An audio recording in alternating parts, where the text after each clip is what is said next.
Hi, this is Lynn, and welcome to another Persuasion Byte. Bite-sized tips on persuasion that you can use right away.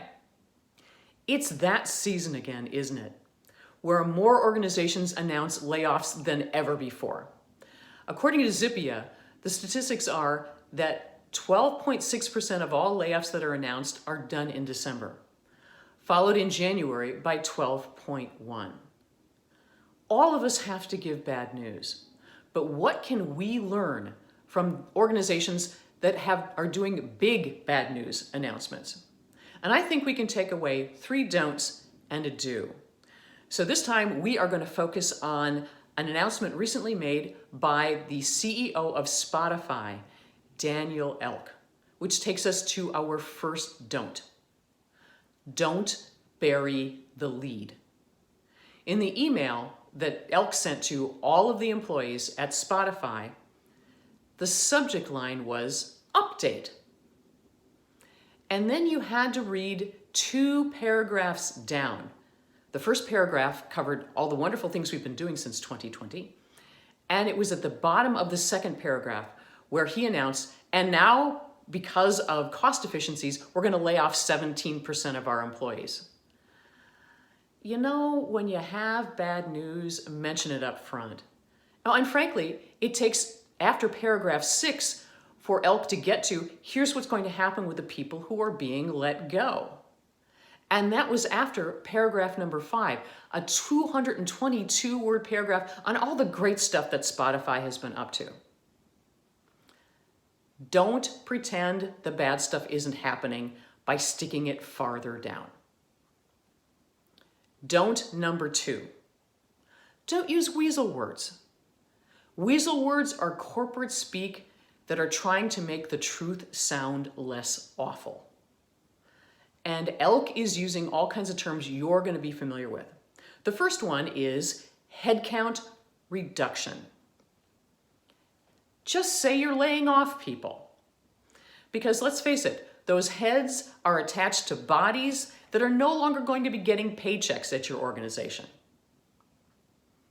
Second weasel word to avoid is this one, and I have to look at my notes here. Right size our costs. It's true. When expenses have gone up and growth is not, you have to change this stuff and bring them in line.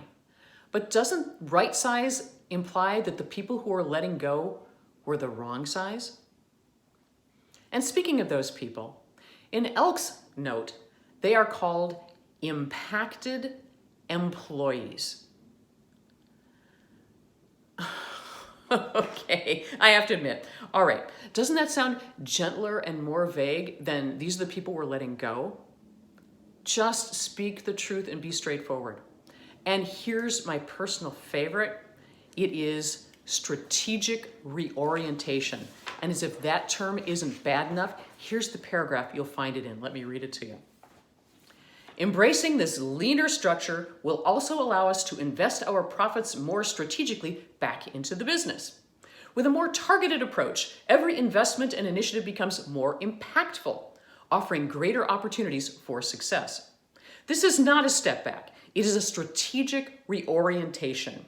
We're still committed to investing and making bold bets, but now with a more focused approach, ensuring Spotify's continued profitability and ability to innovate.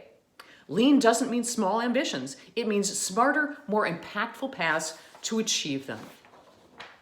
Maybe you noticed the irony too, that the impactful investments are now going to be made by people who are other than the impacted employees. Third don't. Don't tell us how hard it was to make this decision. Because with rare exceptions, the person who's making the announcement, in this case, Daniel Ek, still has a job tomorrow. And it's true that of course there are plenty of things going on that are beyond a leader's ability to influence. The pandemic and economic factors are 2 big things that have happened recently. But part of a leader's job is to notice these things are going on and to take steps before you get to the point where you have to lay off 17% of your people in order to fix them. Because boo-hoo, at the end of the day, Daniel Elk still has a job. And what message does that send to his people about the accountability of leadership when they're all asked to be accountable? All right, so those are the 3 don'ts. Here's the 1 do, which is to focus on the people who are being affected by this. Tomorrow, somebody's not going to have a job. Somebody else is going to lose the valued coworkers that they've been alongside of, which means that how they do their job is going to change in ways they don't yet understand. And frankly, make them wonder if they're going to be an impacted employee down the line.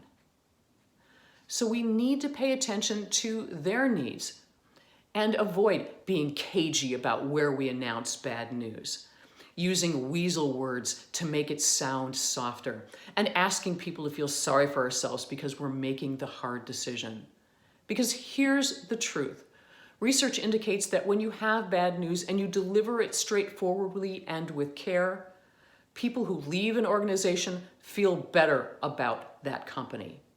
And the people who are still there feel like the company is treating those colleagues with respect, and they are happier to stay. These are things that help all of us when we need to present bad news. Keep that stuff in mind, whether it's a big deal or a small deal. Be straightforward, be honest, have integrity, and better things happen. Thanks for watching.